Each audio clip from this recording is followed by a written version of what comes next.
Hi കൂട്ടുകാരെ, നമസ്കാരം. നമ്മളിന്ന് പെസഹാൻ്റെ പാലുണ്ടാക്കാൻ പോവുകയാണ്. അതിനായിട്ട് 250 ഗ്രാം വെല്ലം ചീകിയെടുക്കുക. അതിലോട്ട് 1 ഗ്ലാസ് വെള്ളം ഒഴിക്കുക. ശേഷം അടുപ്പിൽ വെച്ച് അതിനെ ഉരുക്കിയെടുക്കാം. വെല്ലം ഉരുക്കി വരുമ്പോഴേക്കും ഒരു തേങ്ങ പൊട്ടിച്ച് ചിരണ്ടി എടുത്തതാണ്. ഇത് നമുക്ക് ഒന്നാം പാൽ എടുക്കാനായിട്ട് ഒരു തേങ്ങ ഫുള്ള് ചിരണ്ടി എടുത്തതാണിത്. ഇതിലോട്ട് 1 ഗ്ലാസ് വെള്ളം ഒഴിച്ചിട്ട് മിക്സിയിൽ അടിച്ചിട്ട് ഇതിൻ്റെ ഒന്നാം പാൽ എടുക്കാം. ഇനി ഒരു അരിപ്പയിൽ അരിച്ചിട്ട് നമുക്കിതിൻ്റെ ഒന്നാം പാൽ എടുക്കാം. രണ്ടാം പാൽ നമുക്ക് 2 ഗ്ലാസ് വെള്ളം ഒഴിച്ച് അടിച്ചെടുക്കാം.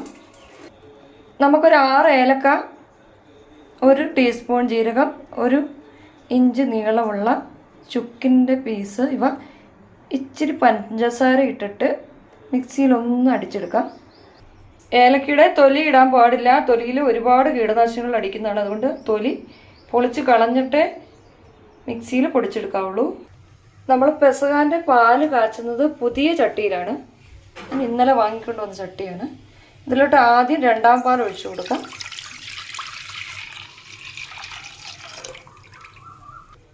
കുത്തരി 1/4 കപ്പ് വറുത്ത് പൊടിച്ചെടുത്തതാണ്. ഇത് ഇതിലോട്ട് ഇട്ട് കൊടുക്കാം. പാലിന് കൊഴുപ്പ് കിട്ടാൻ വേണ്ടിയാണ്. ഇത് നല്ലപോലെ മിക്സ് ചെയ്യുക. തിളപ്പിച്ചുകൊണ്ടിരിക്കുക, ഇളക്കിക്കൊണ്ടിരിക്കണം. ചെറു തീയിലാണ് കുറുക്കിയെടുക്കേണ്ടത്. ഇതിലോട്ട് നമ്മൾ നേരത്തെ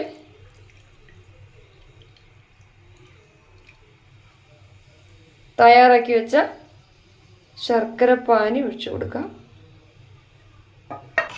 വീണ്ടും നമുക്കിങ്ങനെ ഇളക്കി കുറുക്കി എടുക്കാം. നല്ല ബ്രൗൺ കളറുള്ള വെല്ലമാണെങ്കിൽ കുറച്ചും കൂടി കളർ ഉണ്ടാവും. ഈ വെല്ലത്തിന് നല്ല മധുരമുണ്ട്, പക്ഷേ ഒരു ലൈറ്റ് ബ്രൗൺ കളറാണ് കിട്ടിയത്. അതാണ് പാലിന് കളറില്ലാത്തത്. നമുക്ക് നല്ലപോലെ കുറുക്കിയെടുക്കണം.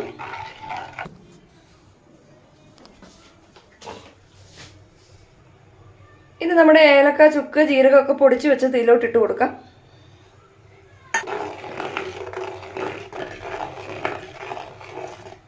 ഇനി നമുക്ക് ലാസ്റ്റ് ആദ്യം പിഴിഞ്ഞ് വെച്ച ഒന്നാം പാൽ ഒഴിച്ചിട്ട് ഒന്ന് ഇളക്കി യോജിപ്പിക്കാം. ഒന്നുകൂടി കുറുക്കിയെടുക്കാം. നമ്മുടെ പാലൊക്കെ നല്ല പോലെ കുറുകി വന്നിട്ടുണ്ട്. നമുക്കിതിലോട്ട് കുരുശോല ഇട്ട് കൊടുക്കാം.